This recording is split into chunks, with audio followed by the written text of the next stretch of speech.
Alhamdulillah, Alhamdulillah Rabbil Alamin.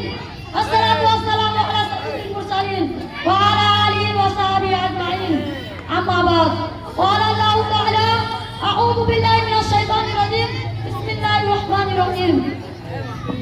Iqra bismi rabbikal ladzi khalaq, khalaqal insana min 'alaq. Iqra wa rabbukal akram, alladzi 'allama bil qalam, 'allamal insana ma lam ya'lam. Sadre Mohtaram, मुस्बिका मुराबी, आजाद इकराम और मुहतरम रायों में मेहमान इकराम और मेरे सामने बैठे हुए आदिल साथियों, मैं आप हज़रात के सामने एक छोटी सी तकरीर लेके खड़ा हूँ। उस तकरीर का नाम है याम आज़ादी। आज हम सब यहाँ जमा हुए हैं ताकि याम आज़ादी यानी 15 अगस्त मनाए। यह वो दिन है जब हमारा प्यारा मुल्क भारत अंग्रेजों की गुलामी से आज़ाद हुआ था।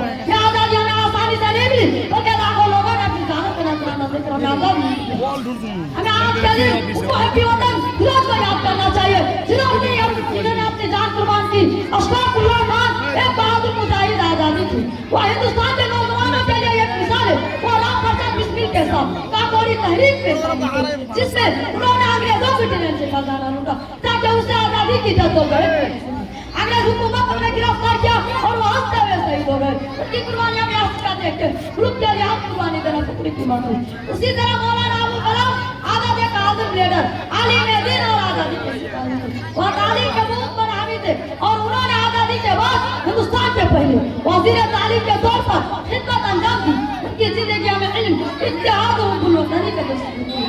दोस्तों, हमें चाहिए कि हम इन आज़म शख्सियत की जिंदगी से सबक लें, मुल्क से मोहब्बत करें, ईमानदारी से पढ़ाई करें और अपने मुल्क का नाम रोशन करें। आखिर में एक शेर के साथ तकरीर को खत्म करना चाहता हूँ। वतन हमारा ऐसा कोई तोड़ ना पाए, वतन हमारा ऐसा कोई तोड़ ना पाए, रिश्ता हमारा ऐसा कोई तोड़ ना पाए। दिल हमारी एक है, एक हमारी जान है, हिंदुस्तान हमारा है और हम इसकी शान है।